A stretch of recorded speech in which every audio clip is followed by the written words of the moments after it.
Minute. तीसरी जो आधा घंटा व्यवस्था है वो आधे घंटे के लिए, तो आधा घंटा वो 15-15 तो 1 घंटे का जो कार्यक्रम है ध्यान का, ये संपन्न हो जाता है। ये मैंने सबको बता के रखा है। मिनिमम 2 घंटे हर किसी को करना चाहिए, मिनिमम सुबह और शाम। तो नॉर्मल 4 घंटे, मिनिमम 2 घंटे, नॉर्मल 4 घंटे, और उससे ज़्यादा कोई कर सके तो उसकी मौज है।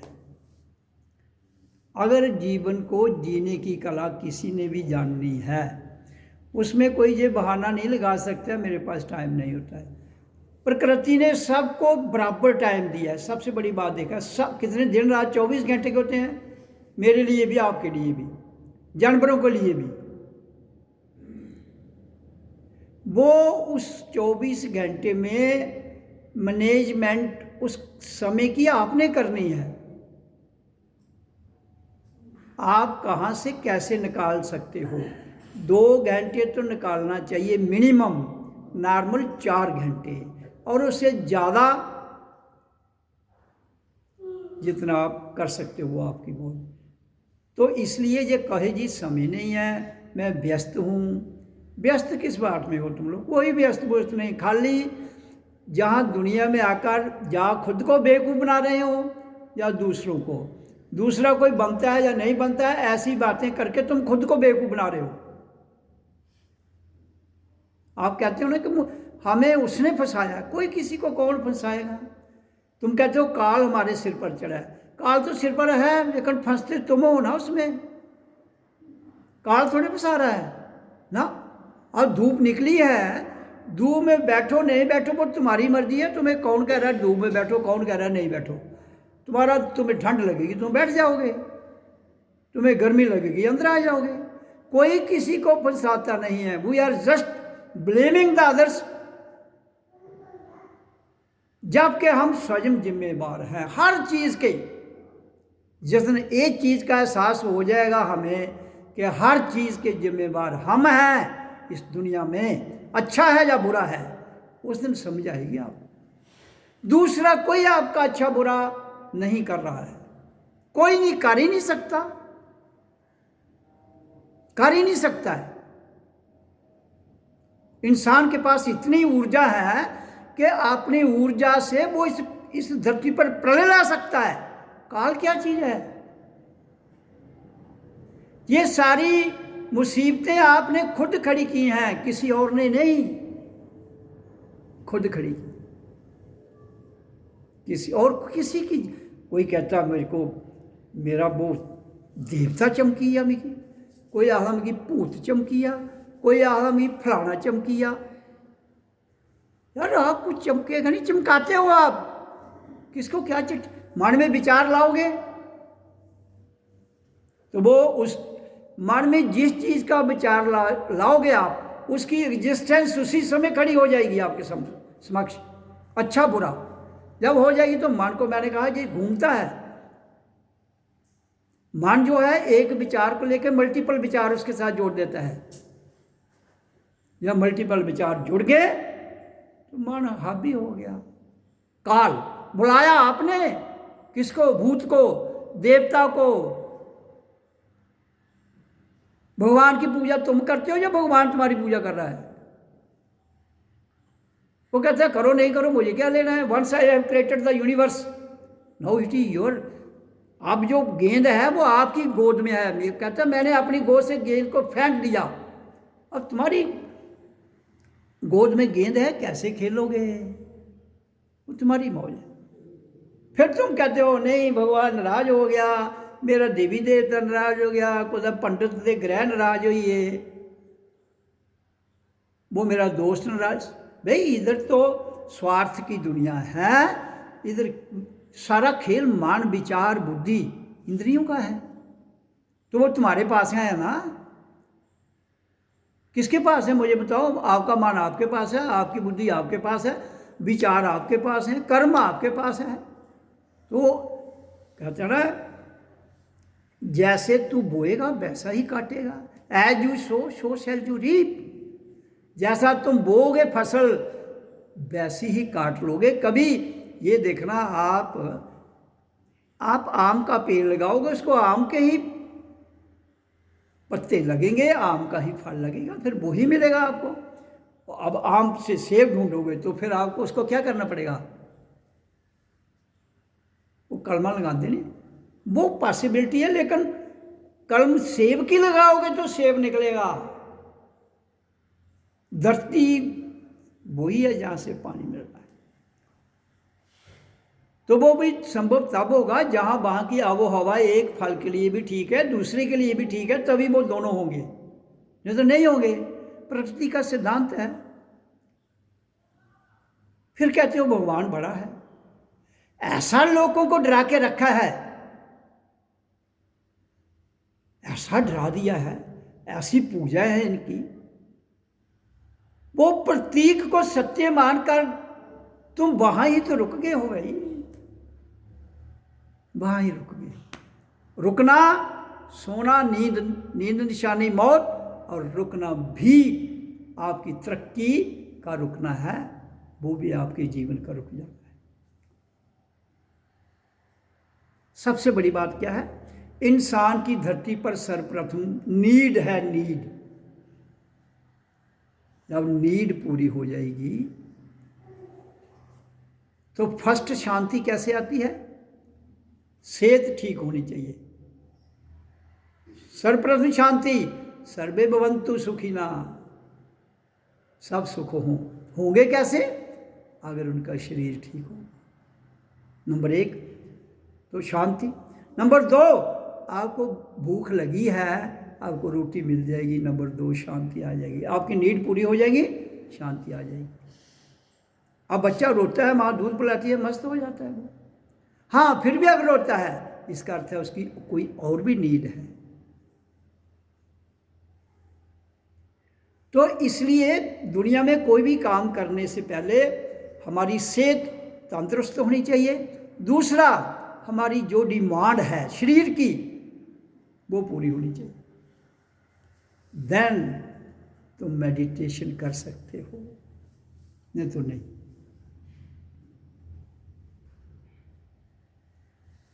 शांति आती, सर्वप्रथम कोई भी कार्य करने के लिए हमारे अंदर शांति होनी चाहिए, ठहराव होना चाहिए। गुस्से में तुम काम करोगे वो गड़बड़ हो जाएगा, कंफ्यूज में काम करोगे गड़बड़ हो जाएगा। ध्यान हटा तो दुर्घटना घटी, सावधानी हटी तो दुर्घटना घटी। तो इसका अर्थ क्या है कि सावधान का अर्थ है कि तुम्हें अलर्ट रहना है, सावधान रहना है। अगर आप सावधान नहीं रहेंगे तो कभी भी किसी भी खित्ते में कामयाब नहीं हो सकते।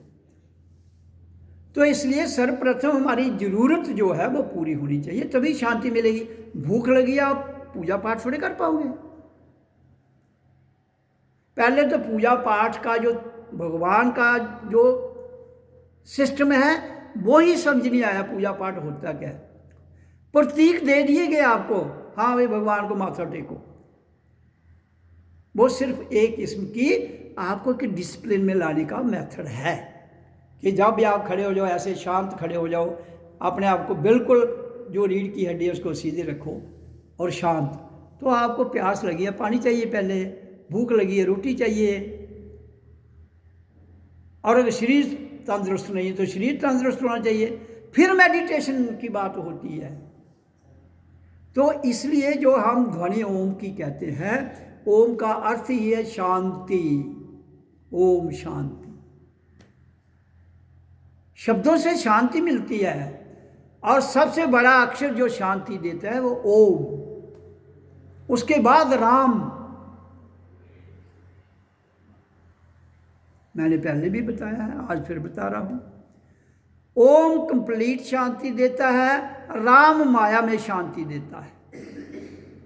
जिनको नहीं ये कंसेप्ट क्लियर है वो सुन लें। ओम आपको तन मन धन देते हुए राम के द्वारा शांति देता है और ब्लिस में ले जाने के लिए ये सक्षम है। हर ध्वनि की अपनी महत्ता है।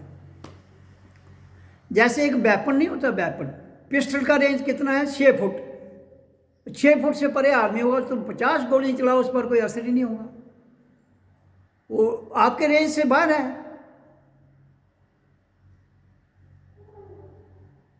अब एटम बम की कैपेसिटी कितनी है, वो 10,000 लोगों को, लाख लोगों को, 10 लाख लोगों को भी तबाह कर सकता है। ओम भी एक ऐसा शब्द है जो आपके पूरे विश्व में शांति ला सकता है। राम आपको माया में संतुलन दे सकता है, लेकिन मालिक फिर कौन है? वो मूल। मैं कोई ये हिंदू, मुसलमान, सिख, ईसाई, बौद्ध की जय नहीं कर रहा हूं, मैं 2 अक्षरों का व्याख्यान बता रहा हूं। हाँ, इसलिए मैं कहता हूं अगर आप ओम रामाय नमः, ताकि एक दूसरे से वो जो तार बंधी वो टूटे नहीं प्रकृति में। लेकिन एक दिन क्या होगा, माया का जो राम मालिक है वो नीचे रह जाता है। कहाँ? हृदय तक। ये हमारा मानव पूरा यूनिवर्स है, उसकी ऊर्जा यहां तक है। इसके बाद ओम की पौं से लेकर यहां तक, राम की यहां से लेकर यहां तक आपका हृदय प्रफुल्लित रह सकता है। वो क्यों? कि ये प्राण बाजू है हमारे हृदय में, फेफड़ों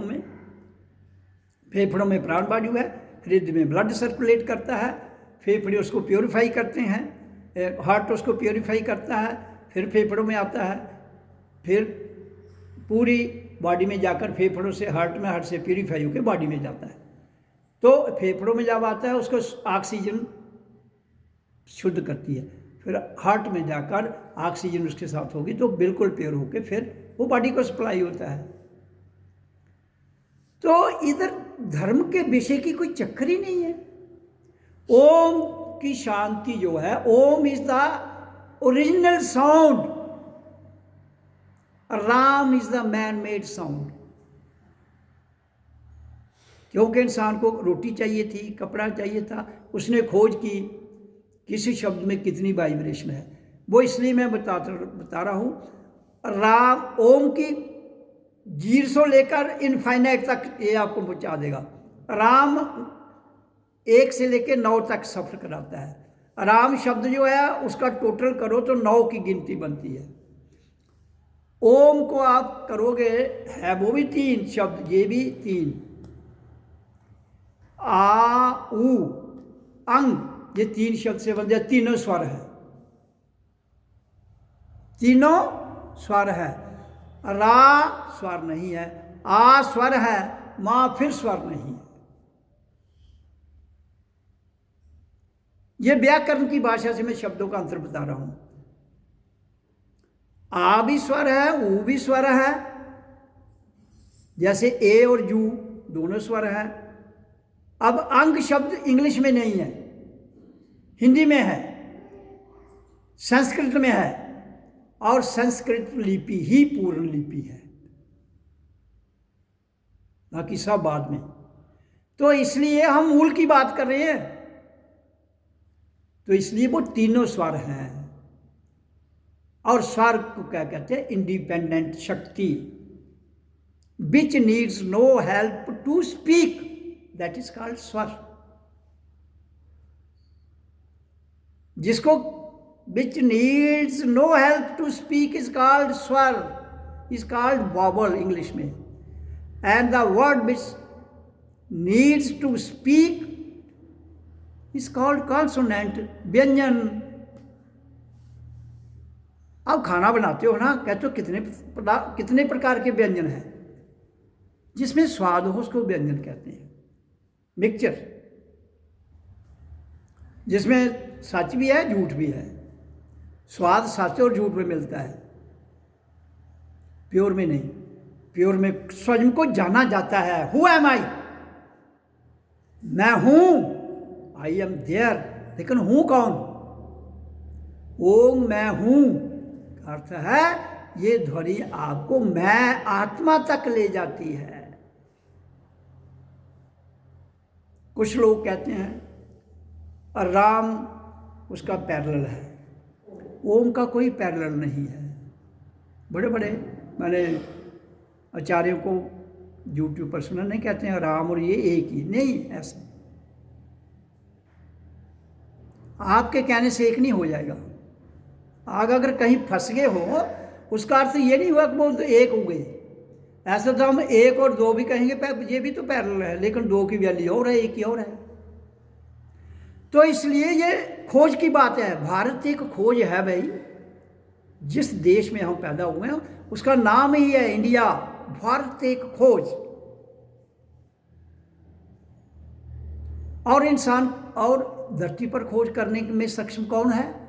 हम सब। हम सब जिनके पास देहधारी शरीर है वो खोज कर सकता है। इसलिए उसमें किसी धर्म को बीच में लाने की आवश्यकता नहीं है।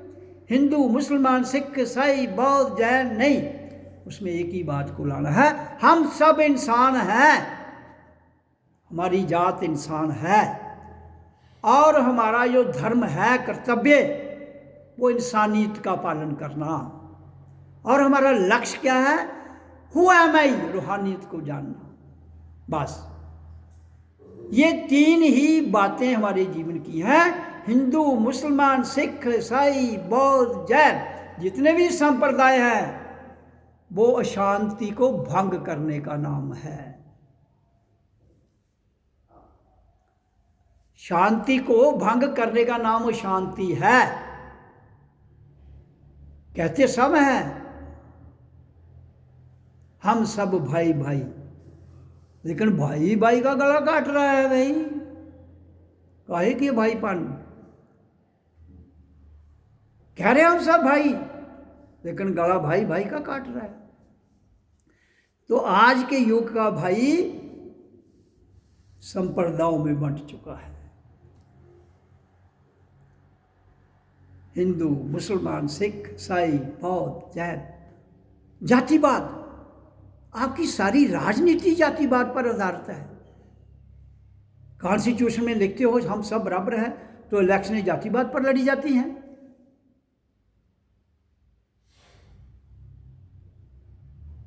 तो मैं ये पूछना चाहता हूं धर्म के ठेकेदारों को और देश के नेताओं को, मेरा जनता से कोई सवाल नहीं है। देखो, यथा राजा तथा प्रजा।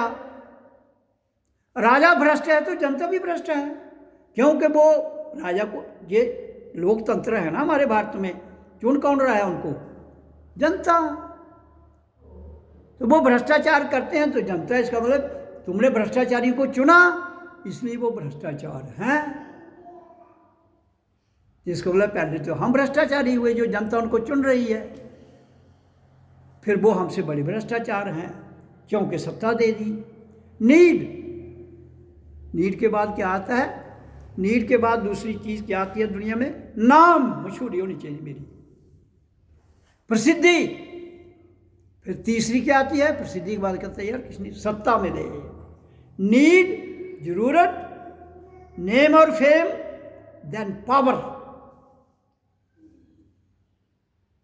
ये तीनों जुड़े हुए हैं। जिसकी नीड पूरी हो जाती है, पैसा आ जाता है, वो फिर फेम के लिए आगे आता है। फेम भी हो जाती है, फिर सत्ता के लिए आगे आता है। फिर सत्ता भी मिल जाती है, फिर लोग ही रगड़ा चाट दो। इसलिए मैं कहता हूं there should be no religion, no religion, any religion which cannot give realisation, any religion which cannot give a realization is not a religion। दंगा फसाद की जमात तो हो सकती है, चाहे वो अच्छी हो या बुरी हो। जंजीर लोहे की हो, जंजीर सोने की हो, जंजीर तो जंजीर है। इसलिए मैं एक बहुत बड़ा क्रांतिकारी हूँ। छोटी सी बात नहीं है, बात बहुत बड़ी है, लेकिन मेरी क्रांति बड़ी और टाइप की है। ये संसार इसको एक्सेप्ट नहीं करता है, नहीं करता है। क्यों नहीं करता है? क्यों नहीं करता है कि जब ये लोग मंदिरों, मस्जिदों, मज़ारों में जाकर माथा टेकते हैं, मेरी ये इच्छा पूरी होनी चाहिए, इसलिए मैं एक्सेप्ट नहीं करता। भाई तुमने उनकी इच्छा पूरी करनी है। किनकी? जो मज़ारों में दफनाए गए हैं, उनके पास शरीर नहीं है, वो भटक रहे हैं। तुम्हारे पास शरीर है, तुम जागो, स्वयं को जागो, उनको भी वहां से मुर्दों को उठाओ और जिंदा करके उनको इस धरती पर लाओ ताकि शांति आए। तुम उन मुर्दों के आगे झुक रहे हो। मैंने बहुत बार कहा है, इंसान की मूर्ति को कब तक एक्सेप्ट करना है? जिसको तुमने देखा है, जिसको तुमने देखा है। जैसे अपना माँ बाप है, उसके बच्चे, उसके बच्चे, 3 पीढ़ी के बाद किसी को फोटो ऐसे तुम लगा दोगे, देखा तो किसी ने होता नहीं है। ज़्यादा है फादर मदर, इनके फोटो उनके बच्चों ने और उनके बच्चों ने 3 पीढ़ी तक हो सकता है जिंदा हो तो देखा हो। उसके बाद चौथी पीढ़ी को तो कोई फन ही नहीं रहता उनको देखने का। क्योंकि क्यों नहीं देखना? उन्होंने उनको जिंदा नहीं देखा है। जिसको हमने जिंदा नहीं देखा है, केवल उसी को उसकी पूजा, उसके फोटो को रखने का अधिकार है जिसने उसको जिंदा देखा है। गुरु को भी, चाहे गुरु का फोटो हो, अगर मैंने किसी को गुरु जाना है और माना है, उसके फोटो की वैल्यू तब तक है जब तक मैं हूं या मेरे साथ जिसने और किसी ने देखा, उसके बाद उसकी कोई वैल्यू नहीं। लेकिन जब पीढ़ी दर पीढ़ी फोटो, मान्यताएं, कहते हैं हमारा इतिहास जिंदा रहना चाहिए। आज तुम्हारा इंसान भूखा मर रहा है, इतिहास को चाटोगे? जिंदा रख के बताओ मेरे को क्या करोगे? रोटी तुम्हें आज चाहिए, इतिहास तो इति हो चुका।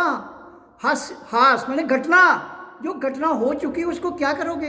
अच्छी थी, बुरी थी, मर गया, जिंदा रहा, क्या होगा? क्या करोगे? वो तुम्हारा पेट नहीं भरेगी। नीड आज है, आज प्रसिद्धि आज है, सत्ता आज है। कल तुम कहां होगे किसको क्या पता है? तुम्हें पता है किसी को? हाँ, जो मैं ध्यान की विधि बताता हूं उसे पता लग सकता है, उसे पता लग सकता है। तो सर्वप्रथम हमें शांति चाहिए। तो शांत, अच्छा देखो, आप पूजा पद्धति के तरीके इनके बड़े अद्भुत है। लोग, कोई कहता है यार मैं वहां गया, मेरी मन्नत पूरी हो गई। दूसरा भी बेचारा भटक रहा है, कोई नौकरी के लिए, कोई किसी और, उसको भी कहते हैं, वो भी मत्था टेकने चल जाता है। तो जो काल की शक्तियां हैं, जो शक्तियां धर्मदार हो चुकी हैं, वो भी तुम्हें लालच में फंसा के आपकी मन्नत पूरी कर देंगी, आपकी मन्नत पूरी करेंगी। क्योंकि विश्वास दिलाने के लिए जब तक आपका स्वार्थ सिद्ध नहीं होगा, आप विश्वास नहीं करोगे। लेकिन स्वार्थ सिद्ध तुम किस में करना चाहते हो? पैसों में, माया में। शादी नहीं होती है तो माथा टेको, बच्चे नहीं होते तो माथा टेको, हो गए तो पढ़े तो अच्छा बने, माथा टेको, फिर उसके बाद बड़े होके नौकरी के लिए। ये कौन सा प्रथा है? तो फिर तुम तो पपट हुए, फिर तो तुम पपट पैदा हुए हो। वो रिमोट नहीं देखा है, उसमें करंट डाल दी चलता रहता है, उसमें नकली करंट है, तुम्हारे में असली परमात्मा की शक्ति की, अलौकिक रूहानी शक्ति की ताकत है, तुमने उसे भी रिमोट बना दिया। हाँ, मैं तो 2 फार्मूले बताता हूं जीवन में, एक कर्म योग और एक रूहानी योग। बस कर्म योग से हमारा साधन जो है वो सशक्त होता है और हमें रोटी कपड़ा मकान मिलता है। और आत्मयोग से, रूहानी योग से हमें इस बात की समझ आती है कि मैं कौन हूं, मुझे धरती पर कितनी देर जिंदा रहना है, मुझे क्या काम करना है। It is in your hand. कोई आपको मारने वाला नहीं है। मौत का कुआं तुम स्वयं ही खोदते हो और स्वयं ही उसमें छलांग लगाते हो। ये दुनिया बात ही नहीं समझती है, कहती नहीं हमारे वो पुराने जो थे वो बेवकूफ़ थे। यार मुझे नहीं पता वो बेवकूफ़ थे अक्लमंद थे, मैंने क्या लेना उनसे। I am in the present, मैं हूँ, मैं वर्तमान में हूँ, आप भी वर्तमान में हैं। जो वर्तमान में जिंदा हैं, जिनके पास शरीर है, उनको इसका सदुपयोग करते हुए इस शरीर के अंदर आपके सब कुछ रखा है, राम कृष्ण ओम, लेकिन उन अक्षरों की महत्ता क्या है वो तो जानो। खाली उनको रटने से कुछ होगा नहीं। हाँ, repetition of word is called मंत्र। मंत्र का मतलब होता है जो मन में तरंग को पैदा करे, हमारी ऊर्जा को डाइवर्ट करके एक लाइन में लाए, उसको मंत्र कहते हैं। तो वो आप किसी भी शब्द को कर लो, लेकिन ओ मैं क्यों कहता हूं करो, क्योंकि बाकी शब्द जो हैं वो आपकी प्रकृति से आपको आगे नहीं ले जाएंगे। जहां ही कल आपने किसी और की अगर मजाक खड़ी की है तो फिर आपकी कोई और खड़ी कर देगा, फिर यहाँ खाली मजारें रह जाएंगी, शमशान घाट रह जाएंगे और उनकी पूजा होगी।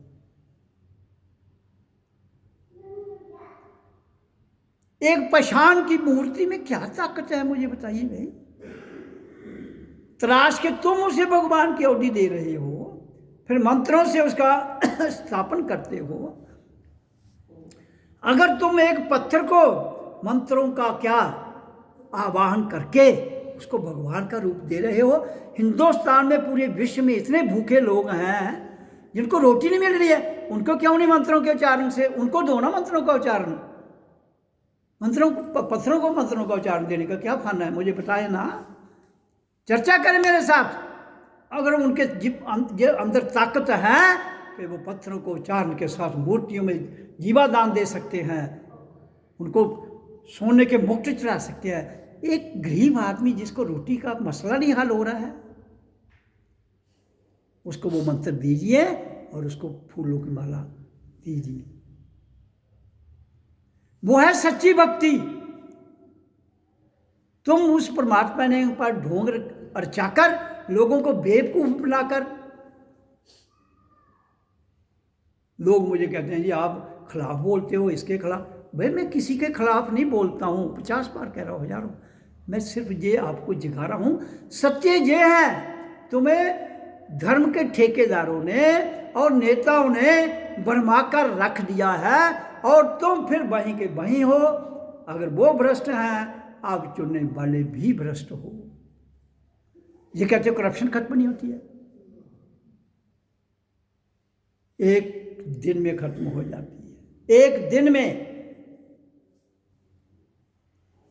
ये 1947 में अंग्रेजों की गुलामी से भारत की गुलामी में आ गया, क्योंकि भारत के लोगों का राज है ना। 1947 में गांधी, नेहरू और उनकी जो संस्था के लोग थे वही जहाँ के प्रधानमंत्री बने, जहाँ के मिनिस्टर बने। तो तब से लेकर 77 साल हुई है, 78 में चल रहा है। लोगों को हर कोई कहता है 77 साल में गरीबी नहीं हुई, और तो गरीबी 3 पीढ़ी च तुंदी जनरेशन हुई, तो गरीबी की दूर कर दे 3 पीढ़ियाँ लगती हैं, 4 पीढ़ियाँ लगती हैं, 1 महीना भी नहीं लगता है, 1 महीना।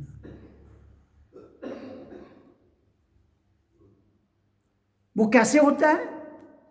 मैंने बहुत बार कहा है कि हम सब इंसान हैं। There should be a common meditation hall, there should be common meditation hall.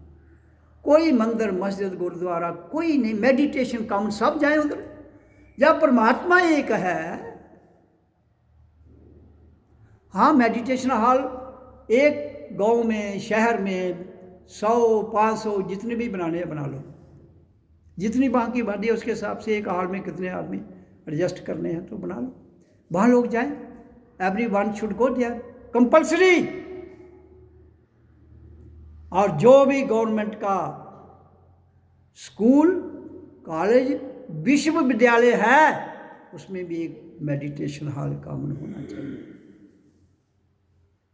उधर जाए, मेडिटेशन करें जाकर, जो मैं बताया हुआ है जो तरीका उस ढंग से करें, फिर तुम जागोगे, फिर समझ आएगी आपको कि नींद निशानी मौत। मैंने वाणी में कहा नींद निशानी मौत। जो नींद तुम सो रहे हो ये मौत की निशानी और कुछ नहीं है। आप कहते हो जी तुम कहाँ से जी, कैसा आदमी आ गया जो कहता है नींद निशानी मौत है, डॉक्टर आधा 8 घंटे सबो, ये आधा सबोगे नहीं। मैं अंदर से जागने की बात कर रहा हूं, ये नींद सो तुम वैसे ही सोए हुए तुम। मैं तुम्हें अंदर से जगाना चाहता हूं, अंदर से जागिए, अंदर से जाग जाओगे। अब आप कहोगे कि ये अच्छा आदमी है, ये मिसालें उनकी देता है, जो जानवर है, इंसान जानवर थोड़े है। भाई इंसान तो जानवर से भी नीचे गिर चुका है आज के युग में। कहाँ इंसानियत?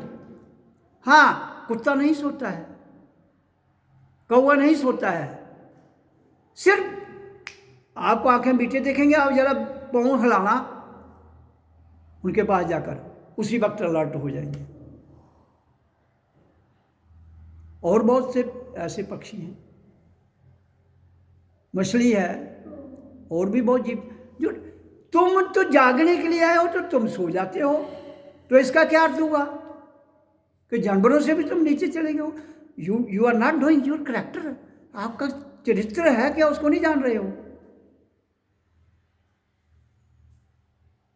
एक अनुशासन होता है, दैट इज कॉल्ड डिसिप्लिन। एक चरित्र होता है, दैट इज कॉल्ड कैरेक्टर।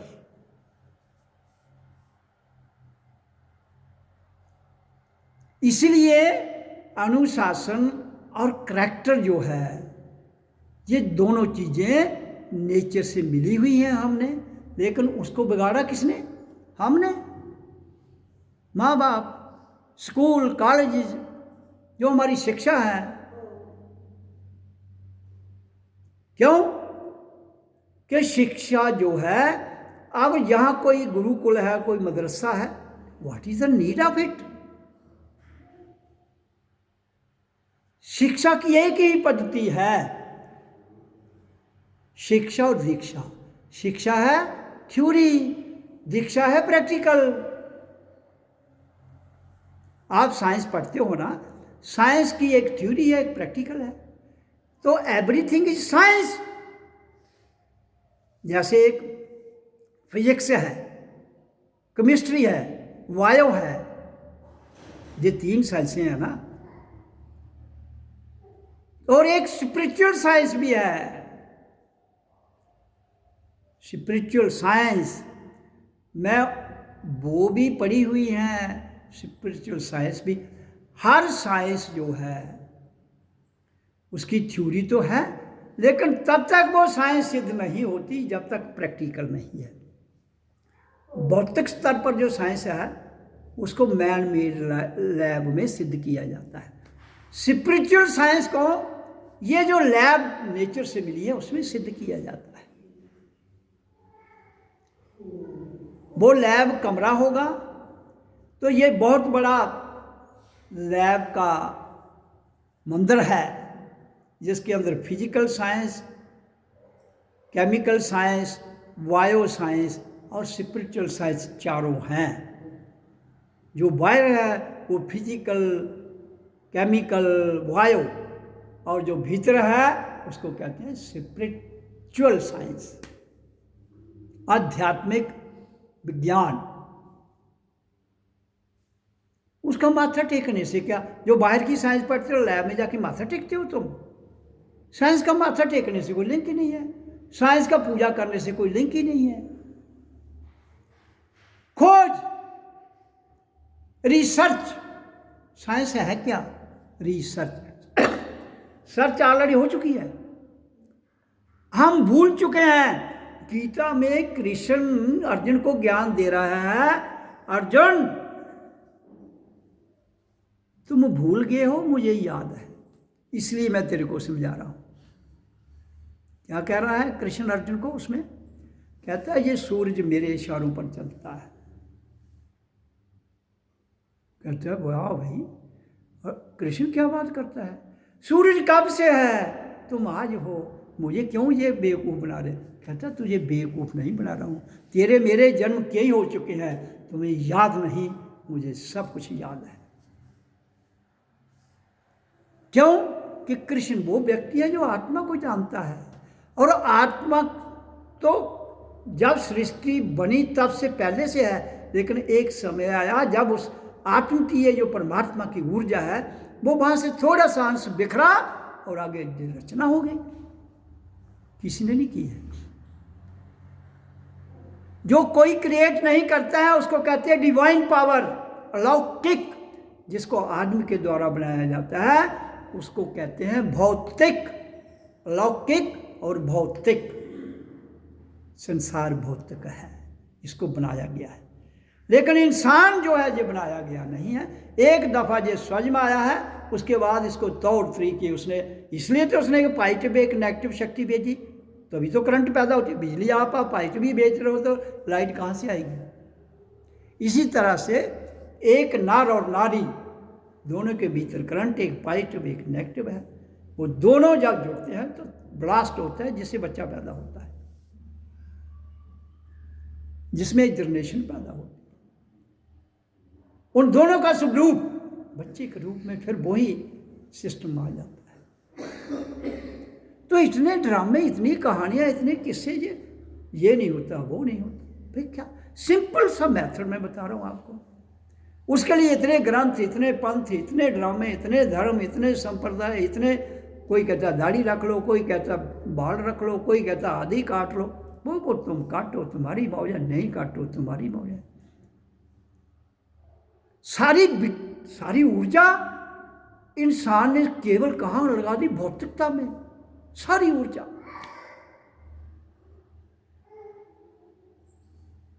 जहां पर जितने भी फंक्शन होते हैं धरती पर, इतनी ऊर्जा लगाई जाती है कि उतनी ऊर्जा इंसान अगर अपने आप पर जानने में लगा दे, ये धरती एक क्षण में स्वर्ग बन जाए। एक क्षण में स्वर्ग, एक क्षण में गरीबी उड़ जाए, एक क्षण में समृद्ध हो जाए हम, और एक ही क्षण में शांति आ जाए। मेरी क्रांति वो है। मैं कोई थे नहीं अगर मथे टिकाना है कि तो लेटो तो मथे। हाँ, सेवा तन मन धन से करनी है। सेवा तन मन धन, तब तुम शांति से, तब तुम समृद्धि से, तब तुम इस दुनिया को स्वर्ग बना। स्वर्ग हमने बनाना है और किसी ने नहीं बनाना है, क्योंकि हम ही इस धरती के मालिक नहीं हैं। ये द्रोह है। जब तक ये अमानत हमारी है, हम इस पर आए हैं, ये हमारी अमानत है। इस अमानत को सेफ रखना हमारा काम है। इसका अर्थ नहीं अमानत को लूट के तो अपने घर भरो, ऐसा गलत है। तो ये लूट सूट की दुनिया किसने पैदा की? परमात्मा ने नहीं की। ये इंसान के अंदर ही भगवान है। इंसान, मन, बुद्धि, इंद्रिय, ये सब लालची सौदे हैं, और आत्मा इसके ऊपर बैठी हुई है, कंट्रोल। फिर तभी कृष्ण अर्जुन को कहता है कि तुझे याद नहीं, मुझे याद है। इसलिए अर्जुन तू भी इसको याद कर। इसी पर तो सारा गीता का ज्ञान है। पूरी गीता का 18 अध्याय जो है गीता के, वो अर्जुन को 18 अध्यायों में तो यही तो बता रहा है कृष्ण। और क्या है उसमें? कोई उसमें रामलीला की जरूरत नहीं है। ये तो तुम लीलाएं कर करके बता रहे हो। उसको जानने की जरूरत है। खाली गीता के श्लोक रटने से कुछ होगा नहीं। बड़ी ऐसी संस्कृत आती है तो बहुत बड़ा विद्वान तो हो सकता है, विद्वान हो सकता है, लेकिन स्पिरिचुअल विज्ञानी नहीं हो सकता, आध्यात्मिक विज्ञानी नहीं हो सकता। अध्याय माने अपने आप को पढ़ने का मतलब है आध्यात्मिकता। और अपने आप को कैसे पढ़ोगे? जब इस लैब के भीतर घुसोगे। फिर इस लैब के भीतर घुसो तो फिर कौन सामने आता है? जब हम बोलते हैं ओम गुरुर्ब्रह्मा गुरुर्विष्णु गुरुदेवो महेश्वरा गुरुरे साक्षात परब्रह्म तस्मै श्री सतगुरु। किसी गुरु ने खड़े नहीं होना है।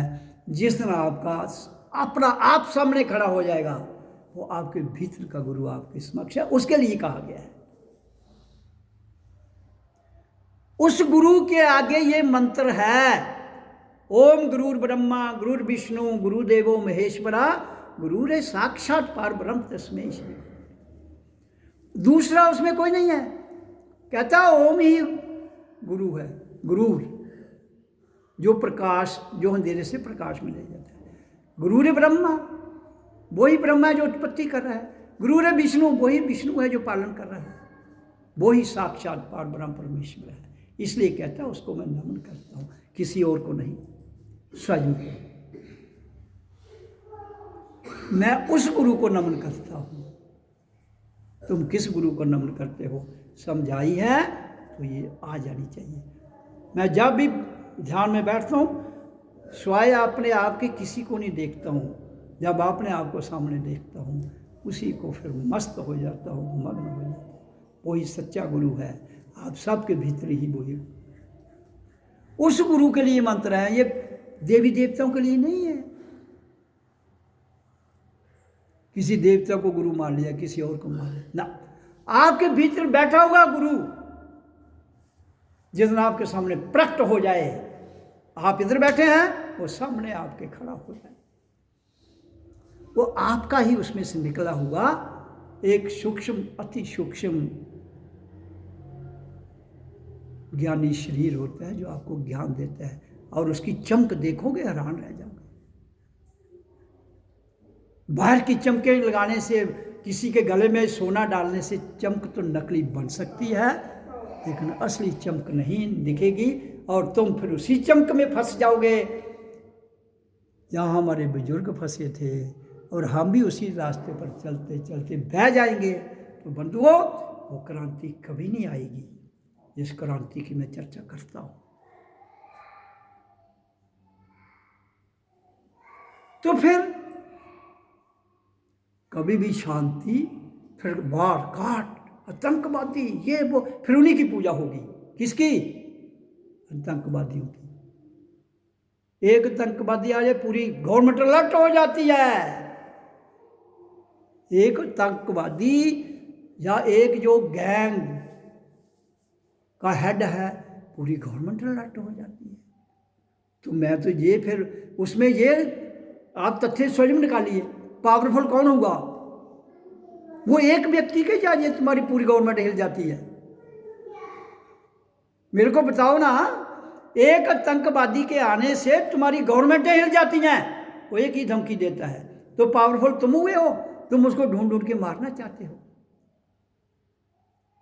भाई ये आतंकवाद ये तुम्हारी गोलियों से कभी भस्म नहीं होगा। हाँ, जो आतंकवादियों को गोली मारना चाहते हैं उनको आतंकवादी बनाने में हाथ किसका है, इस कभी बात को जानना।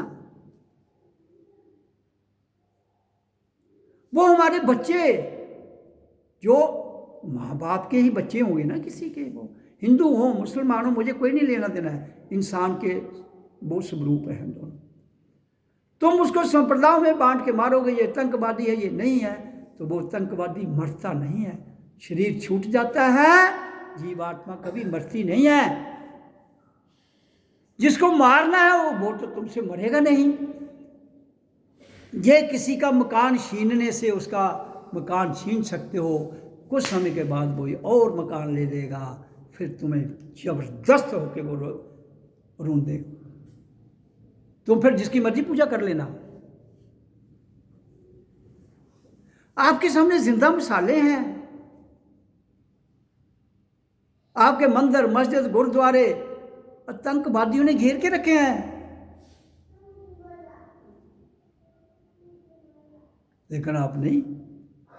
तो इसलिए मैं ये कहता हूं कि आपका सिस्टम बदलने की जरूरत है। जब हम सब इंसान हैं तो हम सब इंसान के लिए अब पता है एक ही डिवाइन पावर है, तो उसका जो मेथड है जन्म के समय का, ग्रंथों को छोड़कर आगे आइए आप। जब बच्चा पैदा उसकी ध्वनि सुन लीजिए। मैं कह रहा हूँ वो जब दुनिया बनी तब भी यही ध्वनि थी, आज भी आगे भी वही रहेगी। श्वास भी वैसा ही है, कोई फर्क है?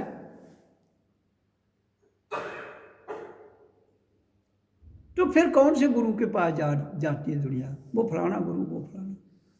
ये केवल जैसे आतंकवादियों को भय है उससे डरते हैं, वैसे ही आपके सिद्धि वाले लोगों से दुनिया डरती है।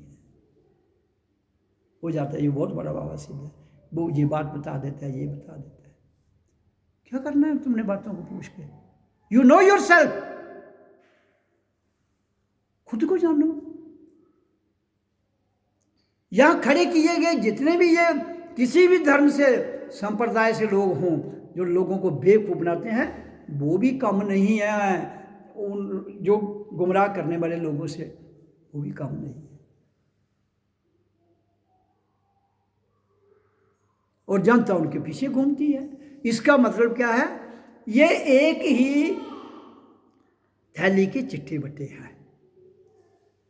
तो क्या मेरा भाव ये होता है, जो मेरी क्रांति मुझे कहती है कि हम सब स्वयं को जाने, हम हैं कौन। जब हम जान जाएंगे तो इनका भी भला कर लेंगे। किनका? जो मर चुके हैं, और जो भूले भड़के हुए हैं वो भी। काम वो करो जिससे सबका भला हो।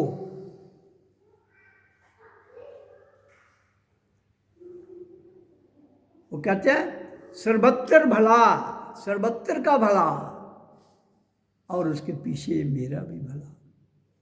ये मैं बचपन में माँ से सुनता था। मेरी माँ कहती थी, वो बोलती सर्वत्र का भला। तब मुझे तो इतनी समझ नहीं आती, माँ होगा अब बड़ा कोई बोल रहा है मुझे नहीं पता। फिर बाद में धीरे धीरे बड़ा हुआ, वो बोलती थी कि सबका भला हो जाए, उसके साथ हमारा भी हो जाएगा। लेकिन निज़्म कायदा कानून तो एक ही होना चाहिए। ये कहते हैं राशन फ्री दो, ये भाई राशन फ्री है ही जनता का, फ्री कहाँ से दे रहे हो तुम? लिया कहाँ से? कहाँ से लिया? जनता से इकट्ठा किया, स्टोरों में रखा, पैसे जनता के थे तुम्हारे पास, तो जनता से ही खरीद के उनको ही बेवकूफ बना रहे हो।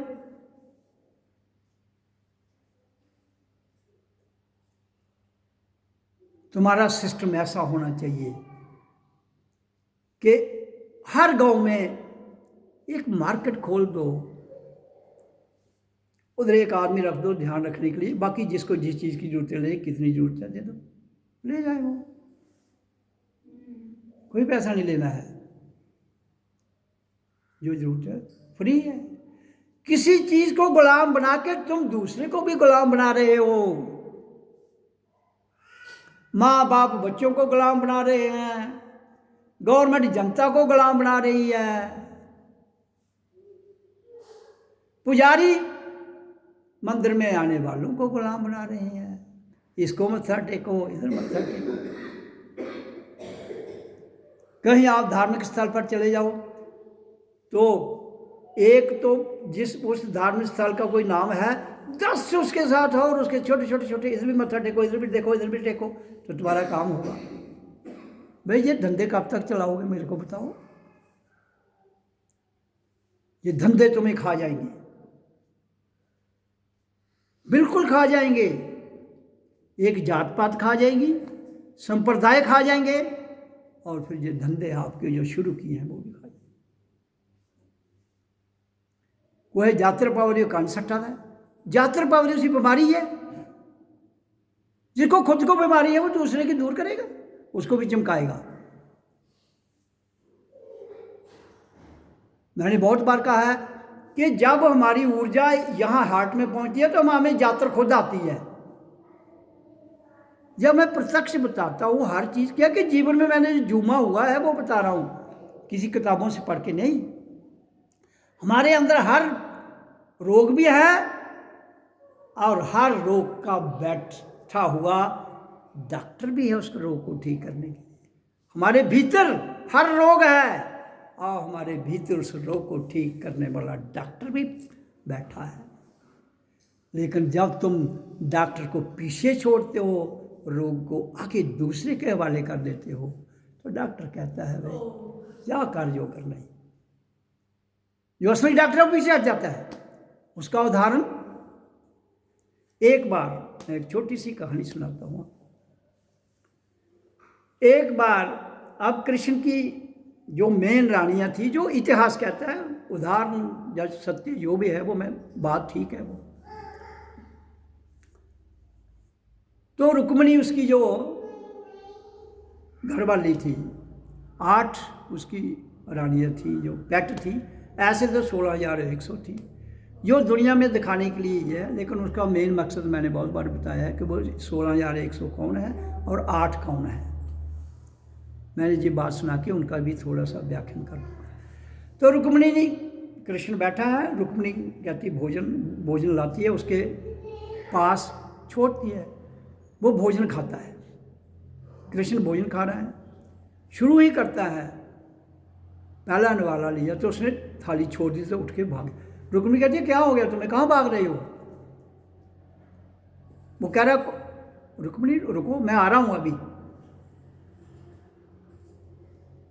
तो कृष्ण बाहर द्वार पर जाता है, गेट क्रॉस करता है, फिर वापस आ जाता है, आके खाना खाता है।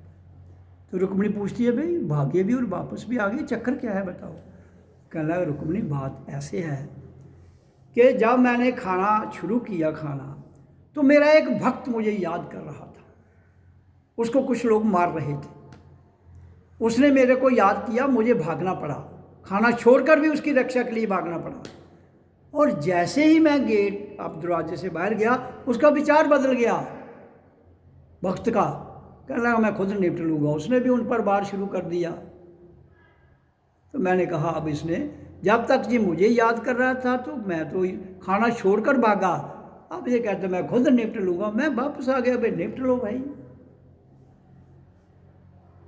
तो this is called lack of confidence.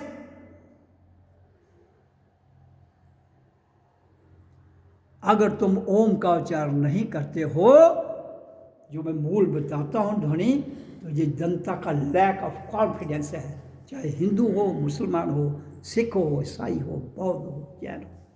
क्यों कह रहा हूं? क्यों कि इसी के द्वारा, आवाज़ के द्वारा और प्राण वायु के द्वारा हम जिंदा हैं, और यही हमारी रक्षा करेगा। आपके श्वास को रोक दिया जाए गला घोट कर, आप कितनी देर जिंदा रहोगे? अगर आपने श्वासों पर नियंत्रण किया है तो आदमी, इस श्वास को रोकने वाला आदमी समाधि अवस्था में, जो जागृत अवस्था में गया हुआ आदमी है, वो 10 घंटे भी जिंदा रह सकता है। और लेकिन वो हमेशा एक जैसा नहीं रहता कि 10 घंटे, वो एक स्टेज की बात बताई है मैंने, वो फिर क्रॉस कर जाता है, फिर वो नॉर्मल स्थिति में आ जाता है। लेकिन उसके बाद होता क्या है, जब हम पृथ्वी, जल, अग्नि, वायु, आकाश, वात, पित्त, कफ, इनको नियंत्रण कर लेते हैं, साध लेते हैं, तो हम रोग मुक्त हो जाते हैं और मृत्यु मुक्त भी हो जाते हैं। रोग मुक्त, विकार मुक्त। और फिर हम तुर्यातीत, कालतीत, भावतीत अवस्था में चले। नॉर्मल स्थिति में रहना पड़ेगा, लेकिन ये शक्तियां पर हावी नहीं हो सकती। क्या होगा तब? ये हावी नहीं होंगी, कोशिश जरूर करेंगी, लेकिन ये आप पर हावी नहीं। अगर आपने लैक ऑफ कॉन्फिडेंस को छोड़ दिया है और सजम में अपने आप को जगाया है, और सजम आपने भीतर से अपने गुरु के दर्शन किए हैं, वो आप कहीं भी कर सकते हो, घर में बैठो वहाँ भी हो जाते हैं। लेकिन जब तक आपको एक देहधारी मनुष्य जिसने ये रास्ता तय किया है वो नहीं समझाएगा तो नहीं होगा। आपको तो ढोलकियाँ, संगीत विद्या से आपको सब कुछ, सत्संग जिसमें ठीक है, मैं गलत नहीं कह रहा हूँ उसको, वो भी एक लेवल तक ठीक है, लेकिन इंसान का लेवल तो जिसके लिए आए हो उस लेवल तक जाके आपने अपने आप को विकार मुक्त, व्यवहार मुक्त, आचार मुक्त, रोग मुक्त, ये सबसे मुक्ति मिलेगी तो नेचुरली जीव जो है वो स्वर्ग मुक्त हो जाएगा। जिसको स्वतंत्रता कहा गया, सच्ची आजादी। तो ये सारी की सारी बातें जो मैं आपको बता रहा हूं, ये तभी संभव है हमारी शांति लाने के लिए, नींद, स्वस्थ शरीर, और हमारे लिए इस मशीनरी के लिए जो भीतर रखी है खुराक, और जो इसमें आत्मा है उसके लिए आत्मचिंतन। आत्मचिंतन शुरू होता है मंत्रों से, और वो मंत्र हैं गायत्री मंत्र, महामृत्युंजय का मंत्र, और फिर भवानी का मंत्र। 3 मंत्र हैं ये, और उसके बाद ओम का उच्चारण। इसलिए मैं कहता हूँ कि बच्चों को ये 3 मंत्र, ओम भूर्भुवः स्वाहा तत्सवितुर्वरेण्यं भर्गो देवस्य धीमहि धियो यो नः प्रचोदयात्। दूसरा, ओम सर्वमंगल मंगाले शिवे सर्वार्थ साधिके शरण्ये त्र्यंबके गौरी नारायणी नमोस्तुते। पहला गायत्री मंत्र है जो सबसे ऋग्वेद का पहला मंत्र है ओम के साथ। दूसरा मंत्र है आपका ये ओम सर्वमंगल मंगाले, मतलब सबका कल्याण करने वाली कौन है? माँ। ओम सर्वमंगल मंगाले शिवे सर्वार्थ साधिके शरण्ये त्र्यंबके गौरी नारायणी नमोस्तुते। गौरी कौन है? नारी। कहता है उस नारी शक्ति को मैं नमस्कार करता हूँ। दूसरा, तीसरा मंत्र है ओम त्र्यंबकं यजामहे सुगंधिं पुष्टिवर्धनम् उर्वारुकमिव बन्धनान् मृत्योर्मोक्षीयमामृतम्। मैं अपनी जीवन की बात कर रहा हूँ। ये 3 ही मंत्र मैंने सर्वप्रथम गायत्री मंत्र शुरू किया, फिर ये देवी का, फिर ओम त्र्यंबक, ये 3 मंत्र ही किए, और ये तीनों छूट गए जब मैंने ओम का उच्चारण किया। 40 साल इस देह की अवधि, और कितने? सितंबर, अक्टूबर, नवंबर, दिसंबर, जनवरी, मतलब सितंबर, अक्टूबर, नवंबर, दिसंबर, 5 महीने, 40 साल में 5 महीने का था इस देह में जो इस वक्त आपके समक्ष है। तो मैंने ओम का उच्चारण किया, सब कुछ छूटता गया और एक नई दुनिया में आ गया। जिस दिन उस नई दुनिया में गया, उन्होंने कहा ना मंत्र चाहिए, ना जंतर चाहिए, ना तंत्र चाहिए,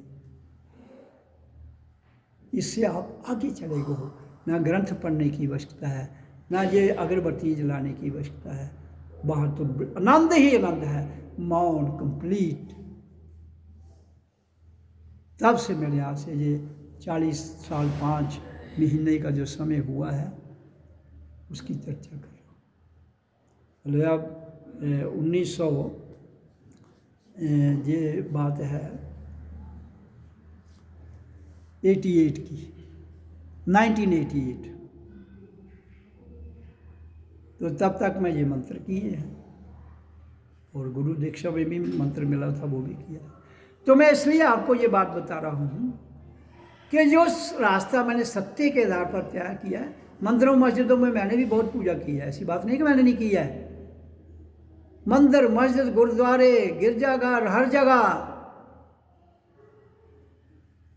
मैं उनको नकार नहीं रहा हूँ, लेकिन मैं कह रहा हूँ वो प्रतीक हैं भाई,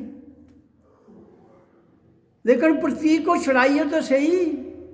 इसलिए एक कॉमन हॉल बनाओ, वहाँ से ही तो सब प्रतीक भी वहाँ सिखाए जाएं, और जो अल्टीमेट ट्रुथ है वहाँ से ही दिया जाए, ताकि इंसान अलग अलग धर्मों में बंटकर झगड़ा खत्म तभी होगा, नहीं तो नहीं होगा। ये कितनी स्कीमें लेकर आए, हम जनता को ये कर रहे हैं, बोल रहे हैं, कुछ नहीं होगा।